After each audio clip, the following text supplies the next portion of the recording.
Praise the Lord. ஆண்டவராக இயேசு கிறிஸ்துவின் விலையேறப்பட்ட நாமத்தினாலே உங்கள் அனைவருக்கும் அன்பின் வாழ்த்துதல்கள். மீண்டுமாக இந்த நாளிலே உங்கள் மத்தியிலே கர்த்தருடைய சத்தியங்களை கூட சேர்ந்து கற்றுக்கொள்ளும்படியாய் கர்த்தர் நமக்கு தந்த கிருபைக்காக ஸ்தோத்திரம். முதலாவதாக இந்த நாள் மற்றும் நேரம் மாற்றத்துக்காக change of time and day, please bear with us. இங்கு எங்களுடைய வேலை நாட்கள் மற்றும் வார ஓய்வு நாட்கள் மாறி இருக்கிறபடினாலே சில மாற்றங்களை செய்ய வேண்டி இருக்கிறது. இன்னுமாக வருகிற நாட்களிலே உங்கள் அனைவருடைய நேரங்களையும் உங்களுடைய அனைவருடைய கன்வீனியன்ட் டைமும் கருத்துல கொண்டு நாம இந்த காரியத்தை செய்யலாம் என்று தீர்மானித்திருக்கிறோம். ஒரு ட்ரையல் டைம், இந்த மாதிரி சனிக்கிழமை காலையில எல்லாருக்கும் இது சௌகரியமாக இருக்கும் என்றால் இது நம்ம தொடர்ந்து செய்யலாம். தொடர்ந்து இதுல கலந்து கொள்ள முடியாதவர்களுக்கும் எங்களுக்கு நீங்கள் ஒரு மெசேஜ் அனுப்புனீங்கன்னா உங்களுக்கு அதை வாய்ஸ் ரெக்கார்டிங் அனுப்ப முடியும். அது அல்லாமல் நமக்கு யூடியூப்லயும் அதோட செய்திகள் கொடுக்கப்படும். நீங்கள் அதை கேட்டு நீங்கள் பிரயோஜனம் அடையலாம். நம்ம இந்த கடந்த வாரத்திலிருந்து நம்ம கிறிஸ்துவ அடிப்படை சத்தியங்கள் அல்லது கிறிஸ்துவ வாழ்வின் சத்தியங்கள் என்ற தலைப்பில நாம வேத பாடங்களை நாம துவங்கி இருக்கிறோம். We have started the Bible study series of truths of Christian living. ஒரு கிறிஸ்தவர்கள் அல்லது தேவனுடைய பிள்ளைகள் என்று வாழ ஆரம்பிக்கிற ஒவ்வொரு தேவ மனுஷனுக்கும் தேவ மனுஷிக்கும் சில அடிப்படையான சத்தியங்களை குறித்த வேத அறிவு மிக முக்கியமான காரியம். நம்ம இடத்துல கேட்கிறவர்களுக்கு உத்தரவு சொல்லத்தக்கதாக 1 பேதுரு 3:15 சொல்கிறபடியாக எப்பொழுதும் சாந்தத்தோடும் வணக்கத்தோடும் உத்தரவு சொல்ல ஆயத்தமாயிருங்கள் அப்படின்னு சொல்லியிருக்கு. ஒண்ணு மற்றவங்க கேட்கிறவங்களுக்கு சொல்றதும், ரெண்டாவது நமக்கே நம்முடைய விசுவாசம் என்ன, நம்முடைய வாழ்வின் அஸ்திபாரம் என்ன, நம்ம எதனால இந்த புதிய வாழ்க்கையை தேர்ந்தெடுத்து வாழ்ந்து கொண்டிருக்கிறோம், எதற்கு நம்ம இறைவன் இந்த புதிய வாழ்க்கைக்குள்ளாக அழைத்திருக்கிறார், what are all the special things, what are all the privileges, or what are all the basic things that we should learn to be called as Christians. முதல்ல உங்களுக்கு தெரிந்த விதமாக கிறிஸ்தவர்கள் அல்லது கிறிஸ்தவன் சொன்னால் கிறிஸ்து நமக்குள் வாழ்கிற, நாம் கிறிஸ்துவுக்குள் வாழ்கிற ஒரு வாழ்க்கை, கிறிஸ்து நம் மூலமாய் வாழ்கிற ஒரு வாழ்க்கை. இன்னும் ஓப்பனா சொல்லணும்னாக்கா, கிறிஸ்து நம் மூலமாக வாழுகிறார். நம் மூலமாக அவர் பேச வேண்டும், நம் மூலமாக அவர் நடக்க வேண்டும், நம் மூலமாக அவர் பார்க்க வேண்டும், நம் வழியாக தன்னுடைய வாழ்வு, இயேசு கிறிஸ்துவின் வாழ்வு நம்மூலமாக செயல்பட வேண்டும். இதுதான் ஒரு முழுமையான கிறிஸ்தவ வாழ்க்கை. அதுதான் வேதம் சொல்லுகிறது, அவருடைய சாயலுக்கு ஒப்பாக மறுரூபமாக்கப்படுதல் என்பது. நாம் இயேசு கிறிஸ்துவை ஒரு காலகட்டத்துல விசுவாசிக்கிறோம். எப்படி வேண்டுமானும் இருந்திருக்கலாம். யாராவது சொல்லி நம்முடைய சகோதரர்கள் மூலமாகவோ அல்லது ஒரு புத்தகம் மூலமாகவோ அல்லது ஒரு செய்தியின் மூலமாகவோ அல்லது ஒரு ஆலயத்துல எந்த இடத்துலயாவது கர்த்தருடைய வார்த்தை நமக்குள்ளே விழுந்து அந்த விதையானது நமக்குள்ளே கிரியை செய்து நாம் கர்த்தராகிய இயேசு கிறிஸ்துவை ஏற்றுக்கொள்கிறோம். நாம் ஏற்றுக்கொண்ட அந்த நிமிடத்துல, அந்த நொடியிலே நாம் கிறிஸ்துவின் தேவனுடைய பிள்ளைகள் என்று அழைக்கப்படுகிற கிறிஸ்துவுக்குள்ளான வாழ்க்கை நமக்கு ஆரம்பமாகிறது. நாம் தேவனால் நம்முடைய பாவங்கள் கழுவப்பட்டு, நாம் அவருடைய இரத்தத்தினாலே கழுவப்பட்டு தேவனோடு கூட ஒப்புரவாக்கப்பட்ட ஒரு கிறிஸ்துவ வாழ்க்கைக்குள்ளாக நம்ம கடந்து செல்கிறோம். இதனோட பல படிகள் உண்டு. இதனோட ஒரு ஜஸ்ட் நான் உங்களுக்கு சொல்லி நம்ம வருகிற வாரங்களிலே ஒவ்வொரு அடிப்படை சத்தியங்களை குறித்து நம்ம தியானிக்க போறோம். முதலாவதாக பாத்தீங்கன்னாக்கா, நான் ஒரு ஜஸ்ட் சொல்றேன், அதாவது ஒரு முன்னுரையாக சொல்லுகிறேன். நாம் ஒரு தேவன் உண்டு என்று விசுவாசிக்கிறோம் இல்லையா? சகலத்தையும் படைத்தவர் அவர் தான். எல்லாவற்றையும் படைத்த தேவன், வானத்தையும் பூமியும் காணப்படுகிறதும் காணப்படாதமான எல்லாவற்றையும் படைத்த தேவன் ஒருவர் உண்டு. அந்த தேவன் தன்னை நேசிக்கிற, தன் ஜனங்களை நேசிக்கிறார் என்பது நம்முடைய அடிப்படை விசுவாசம். அந்த தேவன் மூவொரு கடவுளாக அல்லது திரியேக தேவனாக செயல்படுகிறார். பிதா, வார்த்தை, பரிசுத்த ஆவி. இந்த தேவன் உலகத்தை சிருஷ்டித்தார், காணப்படுகிறவர்களை சிருஷ்டித்தார், காணப்படாதவைகளை சிருஷ்டித்தார். வானமும் பூமியும் நட்சத்திரங்களும் சர்வ சேனைகளும் அவரால் சிருஷ்டிக்கப்பட்டது. அவர்தான் மனிதர்களை தன்னுடைய சாயலாகவும் சிருஷ்டித்தார். தன்னுடைய சாயலின்படியும் தன்னுடைய ரூபத்தின்படியுமாக மனிதனை உண்டாக்கினார்.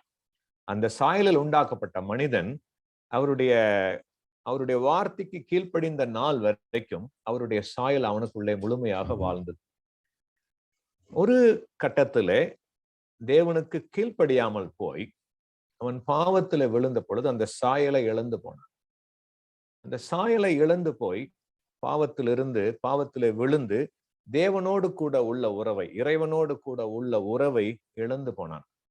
இழந்து போன மனிதனை மீண்டுமாய் கொண்டு வருவதற்கு தேவனுக்கு ஒரு திட்டம் இருந்தது, முன்குறிக்கப்பட்ட ஒரு திட்டம்.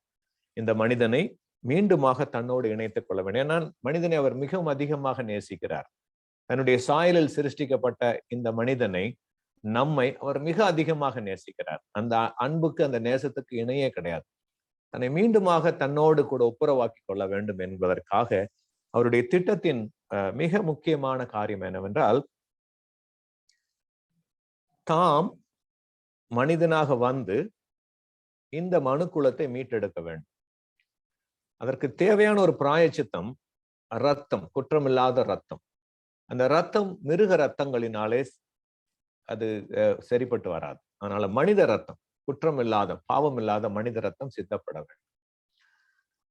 அதற்காக யார் பாவம் இல்லாதவர்? இறைவன் தான். இறைவனே பாவம் இல்லாத மனிதனாக உருவெடுத்து வந்து பிறந்து வாழ்ந்து அவர் நமக்காக கொடூரமான முறையிலே மரணம் அடைந்து தன்னுடைய ரத்தத்தை முழுவதுமாய் சிந்தி அதற்கு பாவத்துக்கு பரிகாரமாக செலுத்தி, அவர் தேவனாய் இருப்பதனால் மரணம் அவரை ஆட்கொள்ளக்கூடாது. அவர் 3ஆம் நாள் மறுபடியுமாக உயிர்த்தெழுந்தார். உயிர்த்தெழுந்து பரலோகத்துக்கு ஏறி சென்றார். அவருடைய பெயர் இயேசு கிறிஸ்து. அவர்தான் வார்த்தையாகிய தேவன், பிதாவாகிய தேவன், வார்த்தையாகிய தேவன். அவர் ஏறி சென்று தேவனுடைய வலது பார்சத்திலே அமர்ந்திருக்கிறார். அமர்ந்து நம் அனைவருக்காகவும் அவர் மன்றாடி கொண்டிருக்கிறார். மன்றாடி கொண்டே இருக்கிறார், பரிந்து பேசிக்கொண்டே இருக்கிறார், ஜெபித்துக் கொண்டே இருக்கிறார். ஒரு நாள் திரும்பவுமாக வருவார். வந்து முழுமையாக நமக்கு ஒரு விடுதலையை தருவார். முழுமையான ஒரு மீட்பை அளிப்பார். சரீர பிரகாரமாகவும் உலக பிரகாரமாகவும். இப்பொழுது ஆவிக்குரிய பிரகாரமாக நாம் விடுதலையாக்கப்பட்டிருக்கிறோம். சரீர பிரகாரமாக முழுமையாக மறுரூபமாக்கப்பட்ட அவரை போன்ற அந்த எப்படி உண்டாக்கப்பட்ட நாளிலே எப்படி தேவ சாயலாக மனிதன் சிருஷ்டிக்கப்பட்டானோ அதே நிலைமைக்கு மீண்டுமாய் நம்மை திரும்பி அழைத்து செல்வதற்காக, இந்த உலகத்தை சீர்படுத்துவதற்காக, தான் படைத்த இந்த உலகத்தை மீண்டுமாய் தன்னுடைய இனிமையான பிரசன்னத்தினாலே நிரப்பும்படியாக மீண்டும் வரப்போகிறார். அவர் பரமேறி சென்று கிட்டத்தட்ட அந்த 50வது நாள் என்று அழைக்கப்படுகிற அந்த பெந்தெகோஸ்தே நாளிலே தம்முடைய ஆவியானவரை அவர் அனுப்பினார். பிதா குமாரனுடைய ஆவியானவர், பிதாவின் ஆவியானவர், குமாரனின் ஆவியானவர், இயேசு கிறிஸ்துவின் ஆவியானவர், தேவனுடைய ஆவியானவர், மகிமையுடைய ஆவியானவர் என்ன செய்தார்? வந்து பிதாவையும் குமாரனையும், இறைவனை நமக்குள்ளே வெளிப்படுத்துகிற விதமாக, நமக்குள்ளே வாசம் பண்ணும்படியாக, நம் மேலே தங்கி இருக்கும்படியாக இறங்கி வந்தார். 2000 வருடங்களுக்கு முன்பதாக இறங்கி வந்து அப்பொழுது சபை உருவானது, திருச்சபை, இயேசு கிறிஸ்துவின் திருச்சபை உருவானது. அந்த சரீரமாகிய திருச்சபை, அந்த திருச்சபை என்பது ஒரு கட்டடம் அல்ல, அல்லது ஒரு ஒரு குறிப்பிட்ட இடம் அல்ல, தன்னுடைய பிள்ளைகளால் நிறைந்த ஒரு ஒரு ஒரு கூட்டமைப்பு, ஆண்டவரை ஏற்றுக்கொண்ட பிள்ளைகளால் உருவாக்கப்பட்ட ஒரு கூட்டமைப்பு. அது மாளிகை என்று அழைக்கப்படுகிற அல்லது சரீரம் என்று அழைக்கப்படுகிற the body of Christ என்று அழைக்கப்படுகிற ஒரு கூட்டமைப்பு. இந்த சபையில ரட்சிக்கப்பட்டு இயேசுவை ஏற்றுக்கொண்டு அவருடைய பிள்ளைகளாய் மாறி அத்தனை பேருமே அந்த சபையில் அங்கத்தினர்களாக இருக்கிறோம். அந்த சபைக்கென்று, அந்த பிள்ளைகளுக்கென்று சில ஒழுங்குமுறைகளை அவர் கட்டளையிட்டிருக்கிறார். அதை பின்பற்றி கிறிஸ்தவ சபை என்று நாம் அழைக்கப்படுகிற நம்முடைய கூடுகைகள் வளர ஆரம்பிக்கின்றன. அந்த கூடுகைகளில் நாம் இணைந்து கர்த்தரை ஆராதிக்கிறோம், கர்த்தருடைய வசனத்தை கேட்கிறோம், கர்த்தருக்குள் வளருகிறோம். இந்த சரீரமாகிய சபையில எல்லாரும் ஒரே மாதிரி இருக்காம ஒவ்வொருத்தருக்கும் யூனிக் பொசிஷன் கொடுத்து வச்சிருக்காரு. ஒருவர் கையாக, காலாக, கண்ணாக, மூக்காக, வாயாக அப்படியாக செயல்படுகிறது. சிலர் காணக்கூடாத அவயவங்களாக செயல்படுகிறார்கள். ஆனா எல்லா அவயவங்களுமே கிறிஸ்துவின் சரீரத்திலே முக்கியம். ஒவ்வொரு சரீரமும், ஒவ்வொரு அவயவமும் மற்ற அவயவத்தை பாதுகாத்து பேணி வளர்த்து வருகிறது. அப்போ இந்த சரீரமாகிய சபையில இது முழுமையான வளர்ச்சி அடைவதற்காக அவர் சில ஒழுங்குகளை அல்லது சில ஆபீசஸ், அதாவது சில ஊழியங்களை ஏற்படுத்தி சென்றிருக்கிறார். அப்போஸ்தலர், தீர்க்கதரிசிகள், சுவிசேஷகர்கள், போதகர்கள், மேய்ப்பர்கள் என்று அழைக்கப்படுகிற இந்த மாதிரியான அமைப்புகளை அல்லது ஊழியங்களை ஏற்படுத்தி சென்றிருக்கிறார், ஆபீசஸ். இந்த அலுவல்கள் ஊழியகம் என்னதுக்காக என்னவென்றால் இந்த சபையை இன்னுமாய் பலப்படுத்துவதற்காக, கிறிஸ்துவின் சரீரத்தை இன்னும் பலப்படுத்துவதற்காக, ஒவ்வொருவருக்கும் ஒவ்வொரு ஊழிய அழைப்புகள், ஊழிய பாதைகள், ஒவ்வொரு ஊழிய வகைகளை கொடுத்து அதற்கு தேவையான கிருபைகளையும் வரங்களையும் ஈவுகளையும் கொடைகளையும் கொடுத்து கர்த்தர் தன்னுடைய சரீரத்தை அப்படி வடிவமைத்திருக்கிறார். இந்த சரீரத்திலே இணைவதற்காக மாம்ச பிரகாரமாக கொடுக்கப்பட்ட 2 காரியங்கள் உண்டு. ஒன்று ஞான ஸ்நானம் என்று சொல்லப்படுகிற தண்ணீரிலே முழுகி எடுக்கிற ஒரு விசுவாசத்தின் வெளிப்பாடு அல்லது விசுவாச அறிக்கை. நான் கிறிஸ்துவின் பிள்ளை, கிறிஸ்துவோடு கூட நான் மரித்தேன், கிறிஸ்துவோடு கூட அடக்கம் பண்ணப்படுகிறேன், கிறிஸ்துவோடு கூட நான் உயிர் தெழுகிறேன் என்பதை அறிக்கையிடுகிற ஒரு காரியமாக இந்த ஞான ஸ்நானம் காணப்படுகிறது. இந்த ஞான ஸ்நானத்திலே நாம் அவரை அறிக்கையிடுகிறோம். அறிக்கையிட்டு அவருடைய சரீரமாகிய சபையிலே நம்மை உறுதிப்படுத்துகிறோம் மற்றவர்களுக்கு முன்பாக. ஆனால் நீங்கள் நம்ம ஆண்டவரை ஏற்றுக்கொண்ட அந்த நாளிலே நம்ம ரட்சிக்கப்படுகிறோம். இந்த ரட்சிப்பை உறுதிப்படுத்துவதற்காக வெளிப்புறமாக நம்ம ஒரு அறிக்கை செய்கிறோம்.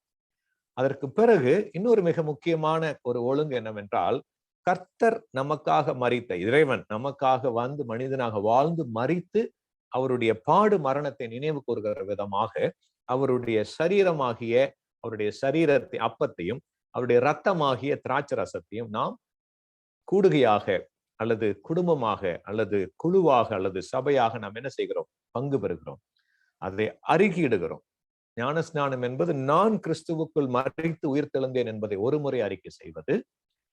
திருவிருந்து என்று சொல்லப்படுகிற கம்யூனியன் அல்லது அவருடைய சரீரத்திலும் இரத்தத்திலும் பங்கு பெறுகிற காரியம், நாம் அவருடைய எலும்புகளுக்கும் அவருடைய சரீரத்துக்கும் உரியவர்களாய் இருக்கிறோம் என்பதை ஒவ்வொரு முறையும் அறிக்கை பண்ணுவதற்காக, அவரோடு உள்ள இணைப்பை, அவர் நமக்காக மரித்ததை, அவர் நமக்காக அடக்கம் பண்ணப்பட்டதை, அவர் நமக்காக உயிர் தெழுந்ததை, அவர் மறுபடியும் மகிமையோடு திரும்ப வருவார் என்பதை அறிக்கையிடுவதை, நான் அவருக்குள்ளும் அவர் எனக்குள்ளும் வாழுகிறார் என்பதை அறிக்கையிடுகிற விதமாக நாம் இந்த திருவிருந்து அல்லது கர்த்தருடைய பந்தி என்கிற காரியத்தை, இந்த ஒழுங்கை திருச்சபையிலே, சரீரமாகிய திருச்சபையிலே நாம் கைக்கொள்ளுகிறோம்.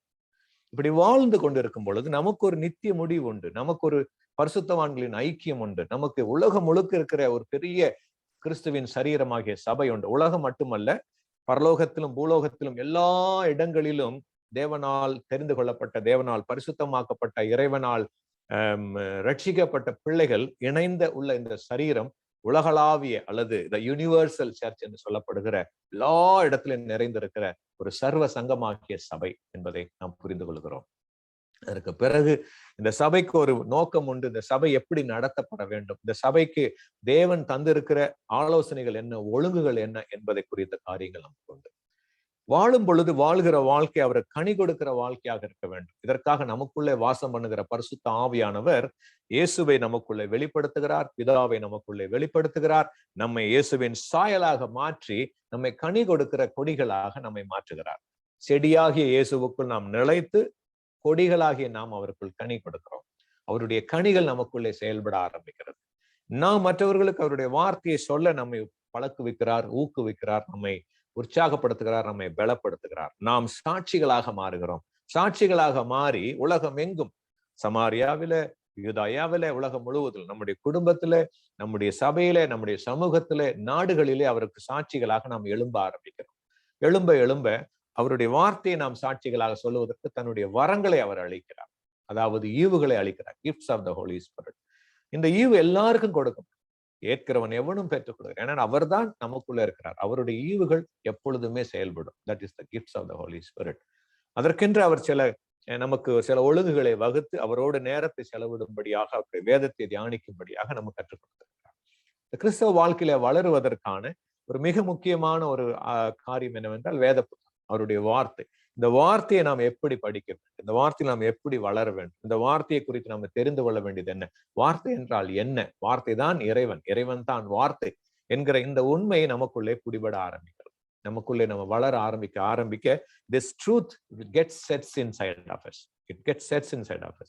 And this is how we grow. இதுதான் நமக்கு food, இதுதான் நமக்கு drink, இதுதான் நமக்கு வெளிச்சம், இதுதான் நமக்கு ஜீவன். எல்லாமே இதமாக மாறி போகிறது. கர்த்தருடைய வார்த்தை, நமக்கு கொடுக்கப்பட்டிருக்கிற கர்த்தருடைய வார்த்தை. இதை எப்படி தியானிக்க வேண்டும், எப்படி இதற்குள்ளாக வளர வேண்டும், இதை பரிசுத்த ஆவியானவர் நம்முடைய வாழ்க்கையில கற்றுக் கொடுத்து கொண்டே வருவார். நாம் நற்கணிகளை செய்வதற்காக, நற்கிரியைகளை செய்வதற்காக, கிறிஸ்துவை வெளிப்படுத்தும்படியாக அவரிடத்தில், தேவனிடத்தில் அன்பு கூற வேண்டும், மனிதரிடத்திலும் அன்பு கூற வேண்டும். இந்த 2 கட்டளைகளை கைக்கொள்ளும்படியாக கர்த்தர் தன்னுடைய பிள்ளைகளுக்கு கற்றுக் கொடுத்து வளர்த்துகிறார். அதனாலதான் தேவனையும் நேசிக்கிறோம், சக மனிதனையும் நேசிக்கிறோம். இறைவனை எப்படி நேசிக்கிறோமோ, நம்ம எப்படி நேசிக்கிறோமோ அதே போலவே சக மனிதனை நேசிக்க, பிறனை நேசிக்க ஆண்டவர் கற்றுக் கொடுக்கிறார். அவருடைய அன்பு நம் மூலமாக வெளிப்பட ஆரம்பிக்கிறது. அதற்காக உங்களுக்கும் எனக்கும் சில ரிவார்ட்ஸ் உண்டு. அவர் வரும் பொழுது கிரீடங்கள் கொடுக்கப்படும். நியாய தீர்ப்பு உண்டு. மறுபடியும் வருவார், 2ஆம் வருகையிலே வருவார். வந்து மகிமையிலே நம்மை எடுத்துக்கொள்வார். அதற்கு முன்பதாக சில காரியங்கள் நடக்கும், அதற்கு பின்பதாகவும் சில காரியங்கள் நடக்கும். அதுதான் நம்ம அழைக்கிற நியாய தீர்ப்பு. ஏனென்றால் தாங்கள் செய்த ஒவ்வொரு காரியங்களுக்கு தக்கதாக ஒவ்வொரு மனிதனும் பலன் அளிக்க வேண்டும், பலன் பெற வேண்டும், உத்தரவு அளிக்க வேண்டும். He is answerable. He is responsible for whatever each man or woman does in his life, God given life. அதற்கான ஒரு நியாய தீர்ப்பு உண்டு. அந்த ஜட்ஜ்மெண்ட், தட்ஸ் கால்ட் ஜட்ஜ்மெண்ட். இந்த ஜட்ஜ்மெண்ட் அதற்கு பிறகு ஆண்டவர் இந்த இடத்துல 1000 வருடமாக அரசாட்சி செய்வார் என்று நாம் விசுவாசிக்கிறோம். இயேசு கிறிஸ்து literally he will be seated on the throne. சிங்காசனத்துல வீற்றிருந்து இந்த பூமியிலே அரசாட்சி செய்வார். அந்த அரசாட்சியிலே நாம் அவருடைய அரசாட்சியின் மக்களாக நாம் அந்த இடத்துல வாழுவோம். வாழ்ந்து அவருடைய மகிமை விளங்குகிற அரசாட்சியாக இருக்கும். அமைதி விளங்குகிற, சமாதானம் நிறைந்த, செழிப்பு நிறைந்த, prosperous, peaceful, loving, joyful millennium rule உண்டு என்று நாம் விசுவாசிக்கிறோம். அதற்கு பிறகு நியாய தீர்ப்புக்கு மகா பெரிய ஒரு வெள்ளை சிம்மாசன நியாய தீர்ப்பு உண்டு. மரித்த உயிரோடு அத்தனை பேருக்கும் இறுதி நியாயத்தீர்ப்பு. அது முடிந்த பிறகு மரணம், சாத்தான், பாதா, இந்த காரியங்கள், அதோடு கூட இணைந்த மனிதர்களும் அவருக்கு விரோதமாக செயல்பட்ட எல்லா காரியம் செய்கிற எல்லாம் அக்னி கடலிலே தள்ளப்படும். தள்ளப்பட்ட பிறகு ஒரு புதிய வானம், புதிய பூமி சிருஷ்டிக்கப்படும். அந்த புதிய வானத்துக்கும் புதிய பூமிக்கும் தலைநகராக புதிய எருசலேம் என்று சொல்லப்படுகிற கர்த்தருடைய சபையாகிய ஒரு தலைநகரம் இருக்கு. அதற்கு பெயர் புதிய எருசலேம் என்று. அதுல கிறிஸ்து தாமே, தேவன் தாமே சிங்காசனத்துல வீற்றிருந்து அரசாளுவார். ஒரு மகிமையான நித்தியம், மகிமையான நித்தியம்.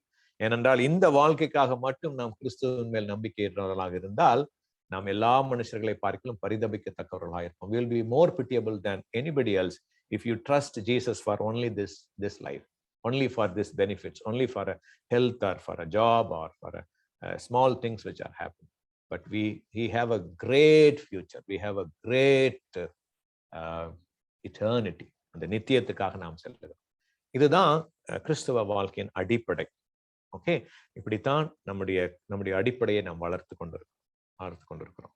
It starts with the God himself and ends with God himself. தேவனில் தொடங்கி தேவனில் முடியும். இதுல நம்மளுடைய பங்கு என்ன என்பதை குறித்ததான காரியங்களை நாம் புரிந்து கொள்ள வேண்டும். God is eternity. தேவன் நித்தியமாயிருக்கிறார். அந்த நித்தியத்துக்குள்ளாக நீங்களும் நானும் ஒரு பங்காக. இதுல ஒவ்வொரு சத்தியத்தை குறித்து நாம் தெளிவாக அறிந்து கொள்ள வேண்டியது அவசியமாயிருக்கிறது. என்ன பாவம் என்றால் என்ன, பாவத்திலிருந்து மனம் திரும்புதல் என்றால் என்ன, ரட்சிக்கப்படுவது என்றால் என்ன, தேவனுடைய பிள்ளைகளாக மாறுவது எப்படி, மாறின பிறகு என்ன நடக்கிறது, மறுபிறவி அல்லது மறுபிறப்பு அல்லது மீண்டும் பிறப்பது, born again எக்ஸ்பீரியன்ஸ் என்றால் என்ன, இது எப்படி நடக்கிறது, ரத்தம் எப்படி சிந்தப்பட்டது, அந்த ரத்தத்தின் மேன்மை என்ன, தேவன் மனிதனாக வந்து சிந்திய ரத்தத்தின் மேன்மை என்ன, அந்த தேவன் எப்படி செயல்படுகிறார், பிதாவாகிய தேவன் எப்படி செயல்படுகிறார், குமாரனாகிய தேவன், வார்த்தையாகிய தேவன் எப்படி செயல்படுகிறார், பரிசுத்த ஆவியாகிய தேவன் எப்படி செயல்படுகிறார், அவருடைய பங்கு என்ன, அவருடைய ஊழியம் என்ன, பிதாவின் ஊழியம் என்ன, குமாரனுடைய ஊழியம் என்ன, பரிசுத்த ஆவியானவருடைய ஊழியம் என்ன, என்ன மினிஸ்ட்ரி, அவருடைய பொசிஷன், அவருடைய பர்சன் என்ன, நமக்கு கொடுக்கப்பட்டிருக்கிற வார்த்தை என்ன என்பதை குறித்து ஒவ்வொரு காரியமாக நம்ம தியானிக்கிறோம். இன்றைக்கு நாங்கள் உங்களுக்கு பிரீஃபாக இந்த பாவம் உலகத்திலே வந்த பாவத்தை குறித்து சில காரியங்களே நம்ம தியானிக்க போகிறோம். ஒரு 1/2 மணி நேரத்துல அல்லது ஒரு 20 நிமிஷத்துல அதை முடிக்கலாம். ஏன்னா இந்த எல்லா காரியத்துக்கும் ஒரு அடிப்படையாக காணப்படுகிறது, அது சொல்லப்படுகிறது இந்த பாவம் என்று நாம் அழைக்கிற அந்த காரியம். தேவனை விட்டு பிரிய காரணமாக இருந்தது அதுதான், மரணம் சம்பவிக்க காரணமாக இருந்தது அதுதான், உலகத்திலே எல்லா விதமான சாபமும் ஏற்பட காரணமாக இருந்தது அதுதான், மனிதன் தேவனை விட்டு பிரிய காரணமாக இருந்ததும் இந்த பாவம் தான். இந்த பாவத்தை குறித்து முதலாவதாக நம்ம அதை பார்க்க போறோம். வாட் இஸ் சின் என்பதை குறித்து நம்ம பார்க்க போறோம். அப்புறம் அந்த பாவத்திலிருந்து மனம் திரும்புதல் என்றால் என்ன, ஏனென்றால் அந்த மனம் திரும்பும் பொழுதுதான் நாம் ரட்சிக்கப்படுகிறோம், விசுவாசிக்கிறோம், மனம் திரும்புகிறோம், ரட்சிக்கப்படுகிறோம். இந்த காரியங்களை நாம் முதலாவதாக பார்க்க போகிறோம். ஒவ்வொரு டாபிக்காக நம்ம தியானிக்கலாம். வேதத்தின் அடிப்படையிலிருந்து வேத வசனங்களை நான் உங்களுக்கு சொல்லுகிறேன். அந்த வசனங்களை நீங்கள் எழுதி வைத்துக் கொள்ளுங்கள். அந்த வசனங்களை நீங்கள் வாசிக்க வேண்டும். நம்ம படிக்கிற ஒரு காரியம் கூட வேதத்திலிருந்து புறம்பே இல்லாதபடிக்கு முழுமையாக கர்த்தருடைய வேதத்திலிருந்து தான் நாம அதை தியானிக்க போகிறோம். ஏன்னா அடிப்படை காரணம் எப்படி ஆரம்பித்தது, அதை குறித்த காரியம் என்னன்னு பார்த்தோம்னா, முதலாவதாக மனிதன் பாவத்தை குறித்து என்ன நினைக்கிறான், இறைவன் பாவத்தை குறித்து என்ன நினைக்கிறார், இந்த 2 காரியம் நமக்கு தெரிய வேண்டியது அவசியம். பொதுவா மனிதனுக்கு பாவத்தை குறித்த ஒரு பெரிய உணர்வு இருந்ததே கிடையாது. ஏன்னா அது நார்மலா மாறி போச்சு. இன்னும் சொல்ல போனாக்கா நமக்கு நாமே சப்பை கட்டுப்பட்டுக் கொள்ள ஆரம்பிக்கிறோம். we want to justify ourselves, self excuse, ஒரு வீக்னஸ் அல்லது ஒரு மாயையான காரியம் அல்லது ஒரு மத சம்பந்தப்பட்ட ஒரு காரியம் அல்லது ஒரு கேலிக்கூத்தான ஒரு காரியம் சொல்லிட்டு அதுலயே வாழ்ந்து கொண்டு இருக்கிறான் மனிதன். அதுலயே வாழ்ந்து கொண்டிருக்கிறான். அதனுடைய விளைவை குறித்து பெரிய கவலை இல்லாமல் மனிதன் வாழ்ந்து. ஆனால் இறைவன் அதை குறித்து என்ன நினைக்கிறார் என்றால், பாவம் என்பது மரணத்தின் முதற்படி என்றுதான் அவர் நினைக்கிறார். இட் இஸ் அவருக்கு ரொம்ப அது குறித்ததான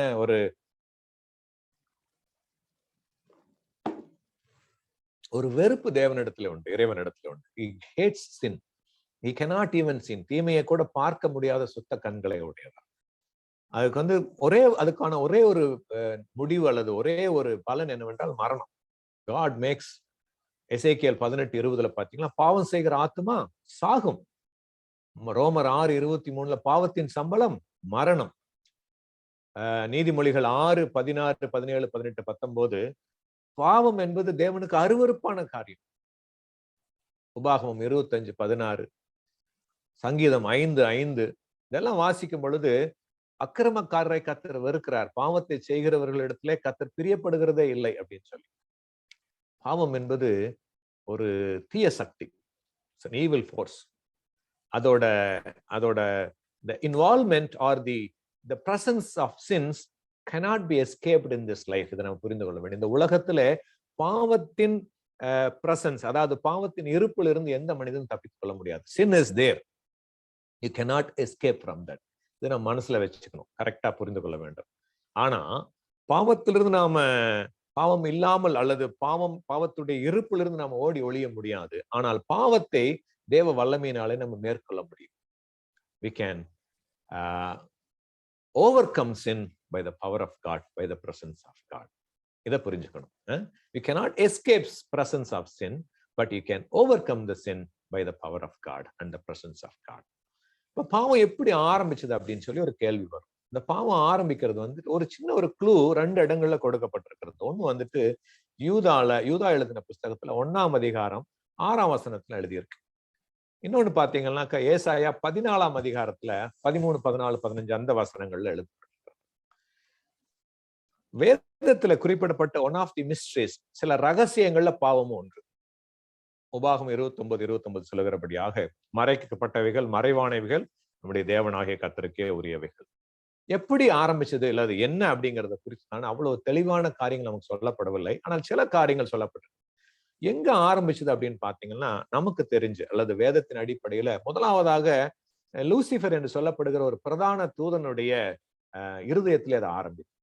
எசேக்கியேல் 28ஆம் அதிகாரத்துல 11-19 வரைக்கும் நீங்க வாசிப்பீர்கள் என்றால், எசேக்கியேல் 28:11-19, it says, it speaks about the created being called the anointed cherub.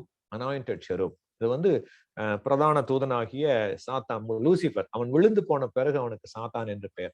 Lucifer என்றால் விடிகாலையின் மகன், விடிவெள்ளியின் மகன் என்று, son of the early morning star அப்படின்னு ஒரு அர்த்தம். அவன் ரொம்ப அழகாக, ரொம்ப அருமையாக, அதாவது அது நீங்க வாசிக்க ரொம்ப ஆச்சரியமா இருக்கும். அது சாத்தானை குறித்து நீங்கள் அந்த இடத்துல நீங்க வாசிக்க முடியும். அவ்வளவு மேன்மையாக அந்த தூதன் படைக்கப்பட்டான். எப்பொழுதும் தேவ சந்நிதியிலே இருந்து, எப்பொழுதும் தேவனுடைய பிரசன்னத்துல இருந்து, எப்பொழுதும் அவர் ஆராதிப்பதற்காக அவன் உருவாக்கப்பட்டான். சகல வாத்தியங்களும் அவனுக்குள்ள இருந்ததும். Even he walks, that makes a music.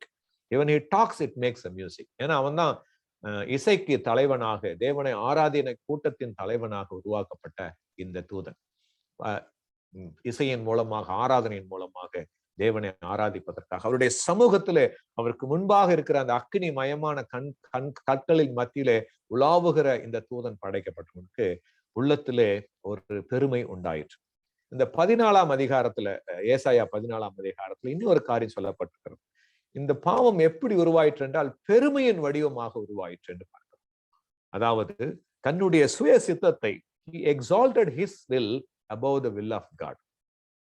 5 வசனத்தை வாசிச்சீங்கன்னா அதுல 5 முறை என்ன இருக்கும்? நான் நான் நான் அப்படின்னு சொல்லி இருக்கும். நீங்க வாசிச்சு பாருங்க.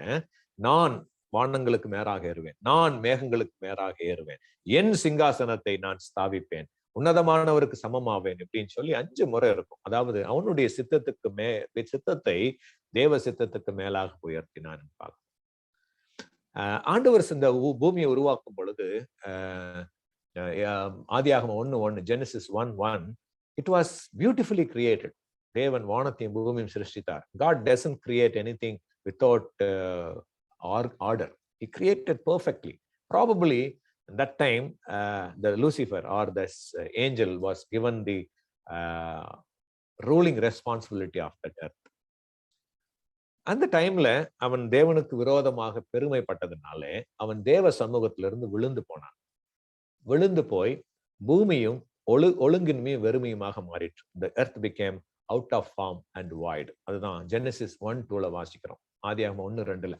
ஆதியாகமம் 1:1க்கும் ஆதியாகமம் 1:2க்கும் இந்த 2 வசனத்துக்கும் இடைப்பட்ட காலத்தை வேத பண்டிதர்கள், the biblical scholars says it could be, we don't know the exact time of these 2 verses. The gap could be millions of years. Nobody knows. God created perfectly the beings which were there. அங்க இருந்த அந்த தூதர்கள், அந்த நபர்கள் கர்த்தருக்கு விரோதமாய் பாவம் செய்தனால் அவர்களை தள்ளி போட்டு தன்னுடைய சமூகத்திலிருந்து அதை பூமியை உருக்குலைந்ததாக மாற்றினார் என்பது வேத வல்லுநர்களுடைய ஒரு கருத்து.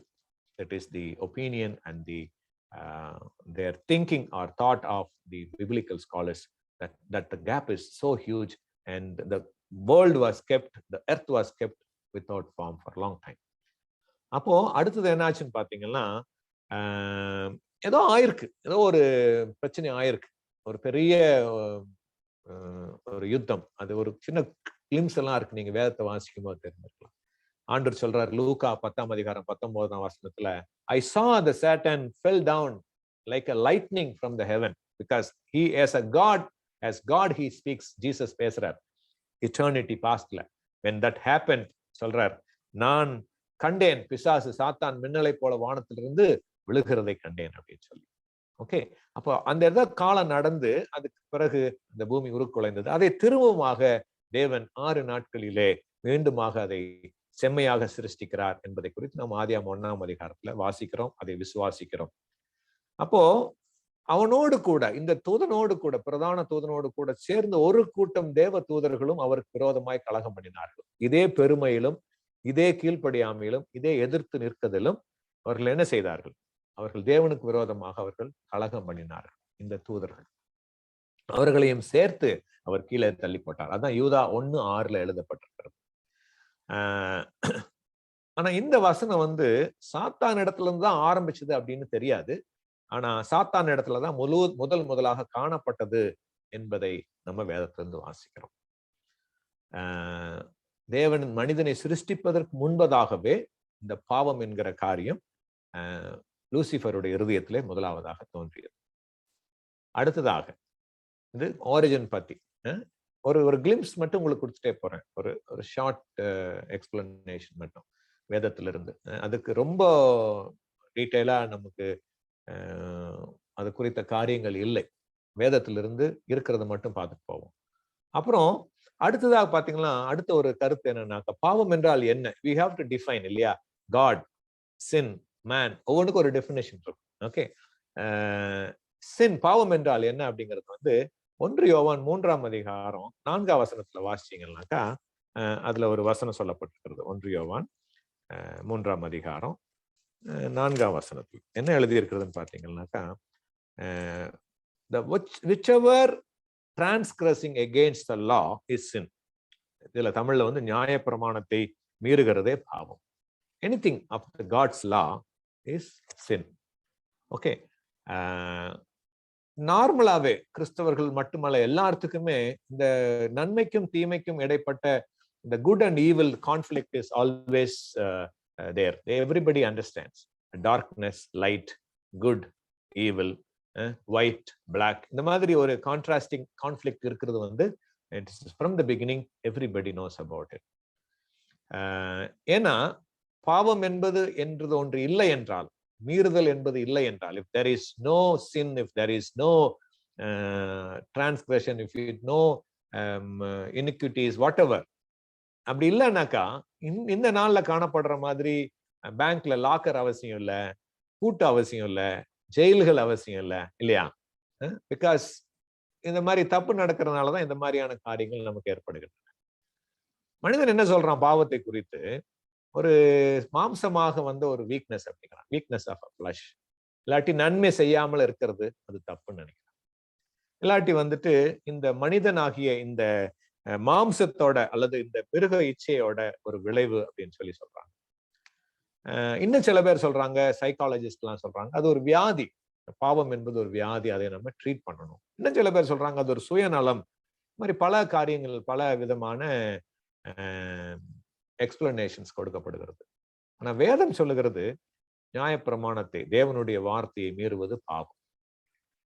ரோமர் 3:23 எல்லாரும் பாவம் செய்து தேவ மகிமையற்றவர்களாம். All sinned and fell short of God's glory. ஏசாயா 1:2 விதமாக சொல்லுகிறது பாவம் வந்து தேவனுக்கு விரோதமான முரட்டாட்டம் சொல்லப்படுது. It's a rebellion against God. அவிசுவாசம் பாவம். 1 யோவான் 5:10. இந்த அவிசுவாசத்தினால நம்ம என்ன பண்றோம்? தேவனையே வந்து பொய்யராக்குறோம். அன்பிலீஃப். நம்முடைய சொந்த வழியிலே செல்வது பாவம். நம்முடைய சுய சித்தம், நான் முதல்ல சொன்ன மாதிரி பிசாசு எப்படி தன் சித்தத்தை தேவனுடைய சித்தத்துக்கு மேலாக உயர்த்தானோ அதே போலவே நம்முடைய சுய சித்தத்தை, தேவனுடைய சித்தத்தை தேடாமல் இருப்பது, நம்முடைய சுய சித்தத்தின்படி வாழ்வது பாவத்திலே கொண்டு விடக்கூடிய காரியம். எல்லா அநீதியும் பாவம் தான். 1 யோவான் 5:17.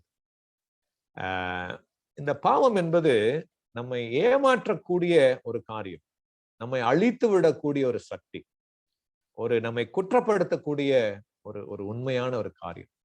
இங்கிலீஷ்ல சொல்றேன், sin is a folly to deceive you, it's a force to destroy you, a fact that can condemn you. Sin is a volitional act. தேவனை கீழ்ப்படியாமல் போவதற்கான நாம் நம்மை அறிந்து செய்கிற ஒரு பாவம். இதுல வந்து 2 சின்ஸ் இருக்கும். ஒரிஜினல் சின் அப்படின்னு இருக்கும், அதாவது பிறந்த பாவம், பாவத்துல எல்லா மனுஷனும் பாவத்துல பிறக்கணும். இன்னொரு வகை வந்து நம்ம செய்கிற பாவம். Okay, the original sin and the living sin. 2 வகையான பாவங்கள் உண்டு. மனிதனாக பிறக்கிறது, சங்கீதம் 51:5 சொல்ற மாதிரி, நான் பாவத்திலே என் தாய் என்னை கர்ப்பம் தரித்தாள். I have been conceived in sin in my mother's womb. Then after born we are doing volitional act of disobedience to God. தேவனுடைய சித்தத்துக்கு விரோதமாக, அவர் சொல்லி கொடுத்த அவருடைய சித்தங்கள், அவருடைய திட்டங்களுக்கு விரோதமாக நம்ம செய்கிறோம். That is a volitional act of disobedience to God.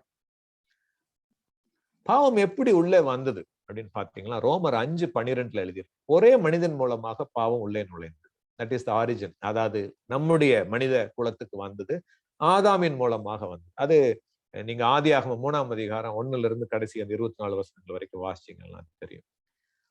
1 பேதுரு 1:23 ஆதாம் பாவம் செய்ததுனாலே ஆதாமின் வித்து என்னவா மாறி போச்சான்? அழிவுள்ள வித்தாக மாறி போச்சு, கெட்டுப்போன வித்தாக மாறி போனது, பாவமுள்ள வித்தாக மாறி. நம்ம பாவத்துல பிறக்கிறோம். சங்கீதம் 51:5. ஒரு குழந்தைய எடுத்துட்டீங்கன்னா கூட தப்பு பண்ணுன்னு சொல்லியே தர தேவையில்லை, அது ஆட்டோமேட்டிக்கா தப்பு தான் பண்ணும். நல்லது செய்யத்தான் சொல்லி கொடுக்கும். ஒளிச்சு வச்சுக்கும் ஆட்டோமேட்டிக்கா. இல்லைன்னு சொல்லும், அழுகும், தனக்குத்தான் வேணும்னு அடம்பிடிக்கும். These are all the nature of being born in sin. ரோமர் 5:18 சொல்லுகிறது, நம்ம எல்லாரும் குற்றவாளிகள், பாவிகள் என்று தீர்க்கப்பட்டவர். மனிதர்களாக பிறந்தவங்க எல்லாமே ஆல்ரெடி நம்மை ஆக்கினை தீர்ப்புண்டாயிற்று. We are already condemned. யோவான் 3:18 எல்லாரும் பாவம் செய்தோம். ரோமர் 3:23 எல்லாரும் பாவம் செய்து தேவ மகிமையை இழந்து போனோம். நம்முடைய முதற் பெற்றோர்கள் ஆதாம் ஏவாள் அந்த கீழ்ப்படியாமையின் மூலமாக இந்த பாவம் உலகத்திலே பிரவேசித்து நம்ம எல்லாரும் பாவிகளாக மாறப்போனோம். நம்ம இயற்கையாகவே நாம் பாவிகள், அதுதான் அந்த natural sin. or the or what you call it as generational sin. அது பிறவியிலே வந்த அது சுபாவத்தின்படியான பாவம்.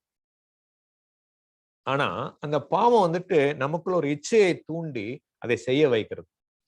The lust is being created and we are tempted to do the sin by choice. நம்முடைய தெரிந்தெடுப்பின் மூலமாக we choose to do sin because we develop certain delight in doing this sin. அதை செய்வதன் மூலமாக சில இன்பங்கள், சில சந்தோஷங்கள் நமக்கு வருது. அதனால நம்ம என்ன பண்றோம்? அந்த பாவத்தை சாய்ஸாக நாங்க செய்ய ஆரம்பிக்கிறோம். உங்களுக்கு மகிழ்ச்சி உண்டாக்குற காரியமாக அது மாறும். இந்த பாவம் என்னென்ன கொண்டு வருதுன்னு பாத்தீங்கன்னா, முதல் மரணம் கொண்டு வருது. மரணம். ரோமர் 6:23 பாவத்தின் சம்பளம் மரணம். இதுல 3 வகையான மரணத்தை நம்ம பார்க்க முடியும். ஆக்சுவலா 2, அது 3 சொன்னா இன்னும் கொஞ்சம் கிளியரா உங்களுக்கு புரியும். இந்த பாவம் என்பது முழுமையாக நம்மை அழிப்பது கிடையாது, நம்மை பிரிப்பது. நம்மை பிரிப்பது எதிலிருந்து பிரிக்குதுன்னா, தேவனிடத்திலிருந்து அல்லது இறைவனிடத்திலிருந்து மனிதனை பிரிப்பதுதான் பாவத்தின் மிக மிக முக்கியமான the core thing of sin is separating God and man. When we are separated from God and man, அதாவது அதை பழத்தை புசிக்கிற நாளிலே நீ சாவாயின்னு சொன்னார் இல்லையா, that is the time man died. That is called the spiritual death. ஆவிக்குரிய மரணம். ஏன்னா பிசிக்கலா பார்த்தா அதுக்கப்புறம் 100கணக்கான வருஷம் ஆதாம் வாழ்ந்ததாக வேதத்துல அந்த வருஷ கணக்குல சரித்திரம் சொல்லுகிறது.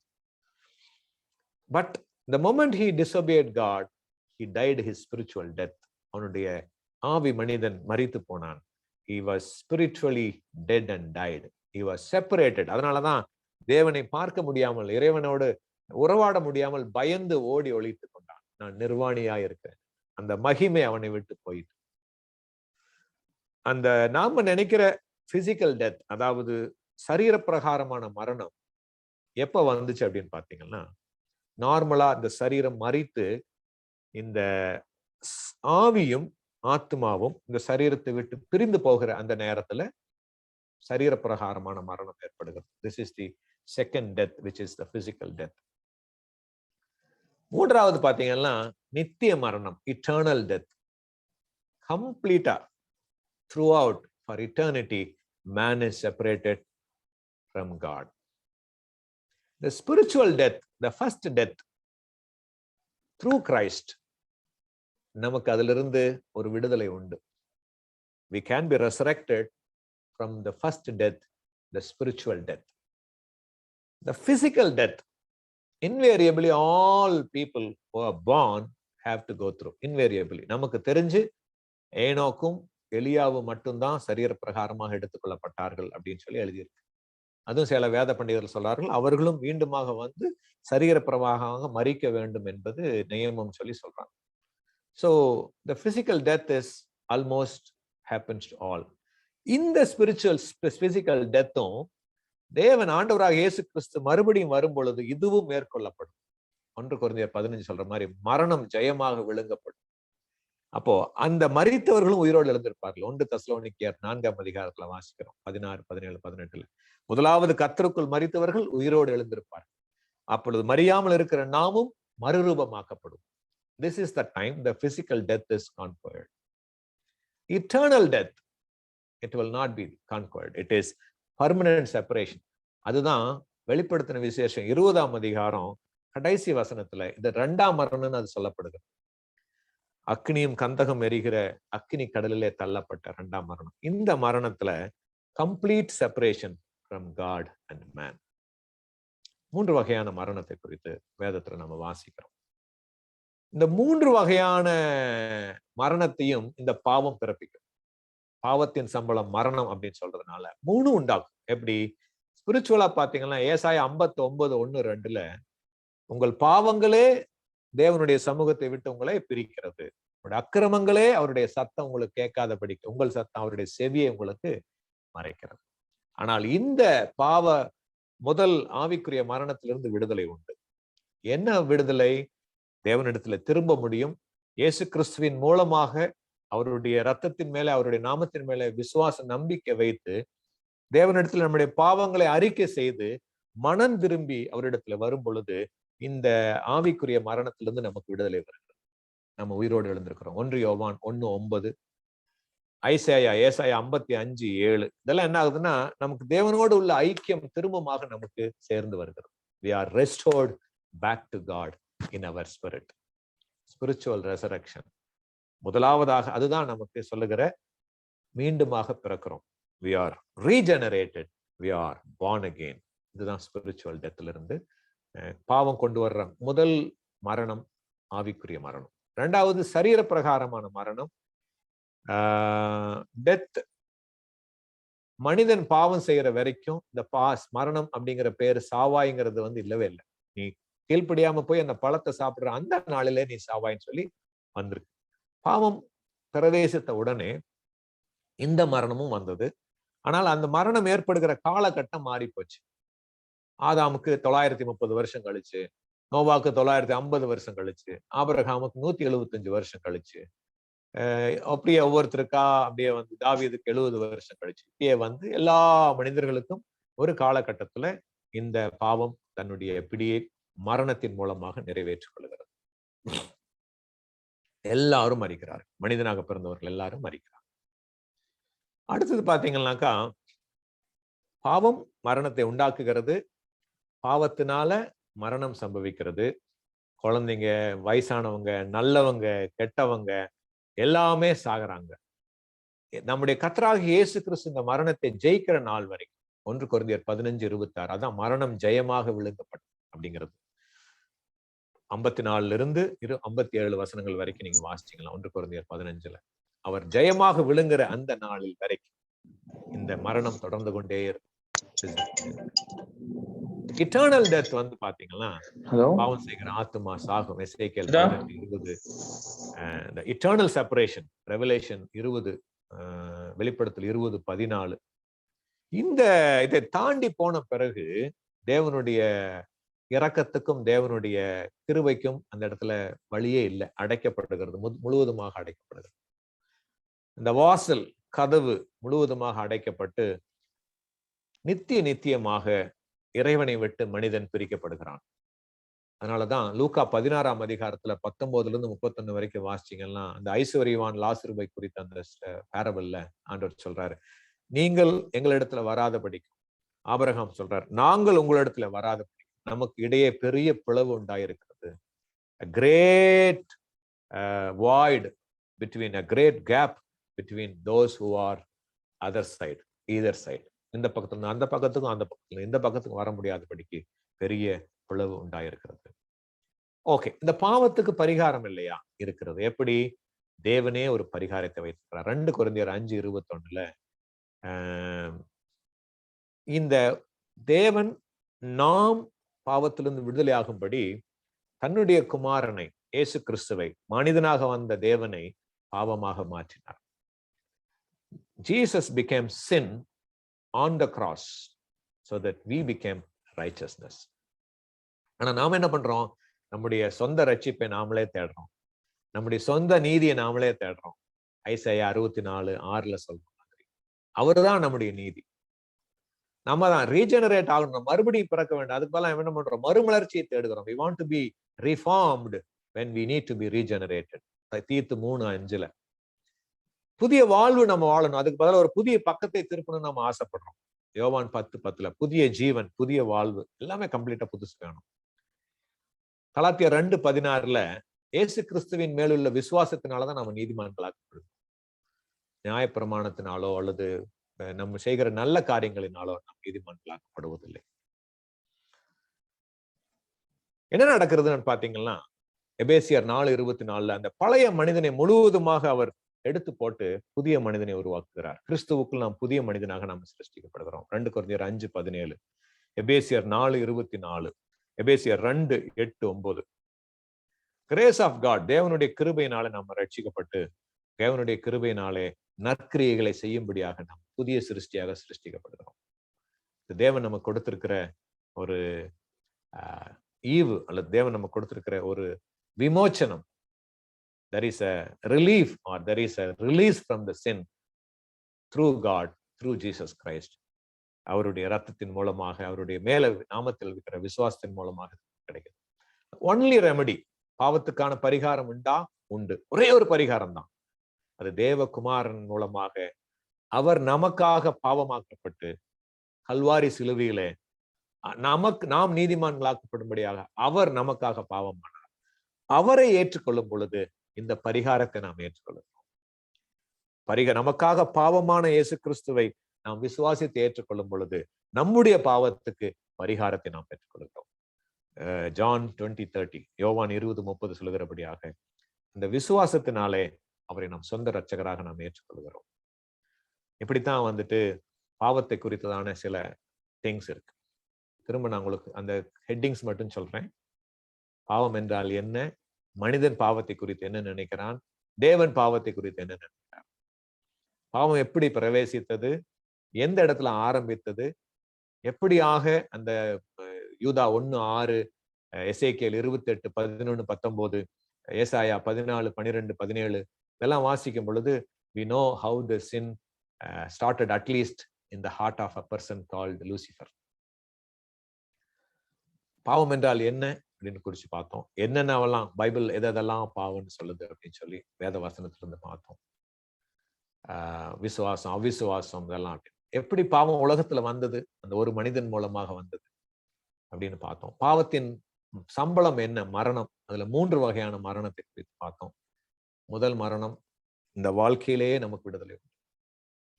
2வது மரணத்தின் மேல, அதாவது சரீர மரணத்தின் மேல நமக்கு அதிகாரம் இல்லை.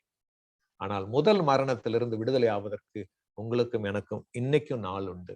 ஒருவேளை கேட்டுக்கொண்டிருக்கிற நீங்கள் பாவத்திலிருந்து விடுதலை பெறாமல் இதுவரைக்கும் அந்த ஒரு விமோச்சனத்தை அடையாமல் இருப்பீர்கள் என்றால் இயேசு கிறிஸ்துவின் இடத்துல உங்களுக்கு ஒரு விடுதலை உண்டு.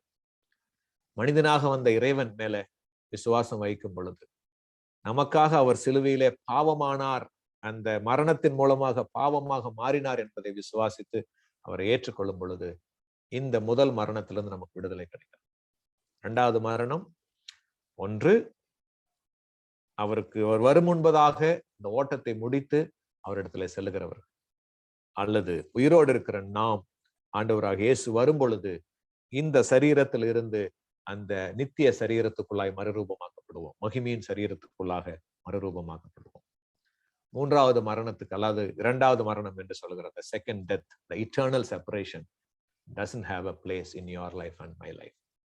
3வது மரணம், 2வது வேதத்துல 2வது மரணம் எழுதப்படும். இந்த மரணத்துல ஆண்டவரால் முதல் மரணத்திலிருந்து விடுதலையாக்கப்பட்ட உங்கள் மேலும் என் மேலும் இந்த 2ஆம் மரணத்துக்கு அதிகாரம் கிடையாது. இட்டர்னல் செப்பரேஷன் இல்லை. we are with God, we will be with God, we will be with him for ever and ever. இந்த 3 மரணத்துக்கான காரியத்துக்கு தேவன் வைத்திருக்கிற ஒரு பரிகாரம் 2 கொரிந்தியர் 5:21 அவரை விசுவாசித்து ஏற்றுக்கொள்வது. புதிய மனிதனாக மாறுகிறோம். புதிய பக்கத்தை திருப்புவதல்ல, புதிய சீர்திருத்தம் அல்ல, புதிய மறுமலர்ச்சி அல்ல, புதிய மனிதனாக மாறுகிறோம், புதிய சிருஷ்டியாக மாறுகிறோம், புதிய கிரியையாக மாறுகிறோம், புதிய எல்லாமே புதியதாக நாம் மாறுகிறோம். அதன் பிறகு இந்த வாழ்வு புதியதாக மாறி போகும். இன்றைக்கு கூட மீண்டுமாக நாம் முடிக்கலாம், ஜெபித்து முடிக்கலாம். இந்த தேவகுமாரனுடைய நாமத்தின் மேலே, அவருடைய இரத்தத்தின் மேலே, அவருடைய பழியின் மேலே, அவர் நமக்காக செய்த அந்த தியாகத்தின் மேலே விசுவாசம் உள்ளவர்களாய் அவரிடத்துல வரும் பொழுது இந்த பாவத்திலிருந்து அவர் நமக்கு வெற்றியை தருகிறார். வெற்றியை தந்து, வெற்றியை தருவது மட்டுமல்ல, நான் மனதார என்ன பாவத்திலிருந்து விடுதலை ஆக வேண்டும், நான் மனம் திரும்பி அவரை பற்றி கொண்டு வரும் பொழுது பாவத்தை மேற்கொள்வதற்கான பலனையும் தருகிறார். பலனை தந்து நம்முடைய பிள்ளைகளாய் நம்மை நித்தியமாய் வாழ்வதற்காக நம்மை ஆயத்தப்படுத்துகிறார். நித்தியமாய் நம்மை தன்னுடைய பிள்ளைகளாக அவர் ஏற்படுத்தி மகிழ்கிறார். கர்த்தர் தாமே உங்களை ஆசீர்வதிப்பாராக. இந்த நாள் இன்னைக்கோட முடிக்கலாம். நம்ம மத்தியில பாஸ்டர் ஜான் மோசஸ் இருந்தாங்கன்னா ஜெபிக்கும்படியாக அன்போடு கூட கேட்டுக்கொள்கிறேன். இல்ல, அவரு மியூட்ல இருக்காருன்னு நினைக்கிறேன். கர்த்தர் தாமே உங்களை ஆசீர்வதிப்பாராக. இன்றைக்கு ஜெபத்தோடு கூட நாம் இதை முடிக்கலாம். ஜெபிக்கலாமா? எங்களை நேசிக்கிற நல்ல தகப்பனே, எங்களோடு கூட மட்டும் சம்பாஷித்துக் கொண்டு எங்களோடு கூட எங்களை கற்றுக் கொடுத்து கொண்டிருக்கிற எங்கள் பரம தகப்பனே, உமக்கு கோடான கோடி ஸ்தோத்திரம். ஆண்டவரே, இந்த நாள்ல நம்முடைய பாதத்திலே அமர்ந்து சில காரியங்களை வேதத்தின் அடிப்படை சத்தியங்களை கற்றுக்கொள்ள எங்களுக்கு கிருபை செய்தீர். ஸ்தோத்திரம்.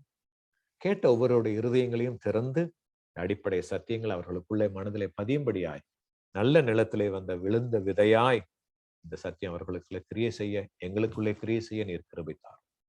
தகப்பனே, வந்த ஒவ்வொரு தேவ பிள்ளையும் ஆசீர்வதிக்கப்படட்டும்.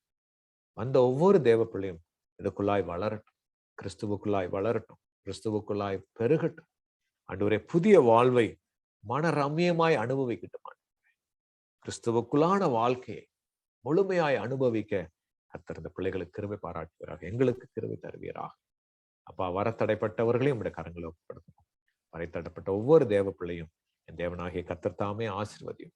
கர்த்தர் சித்தமானால் அடுத்த வாரத்துல எல்லாரும் வந்து உம்மை ஆராதிக்க ஆண்டவரே இந்த வசனத்தை கற்றுக்கொள்ள கர்த்தர் எங்களுக்கு கிருபை தாரும். வழி நடத்தும், காத்துக்கொள்ளும்.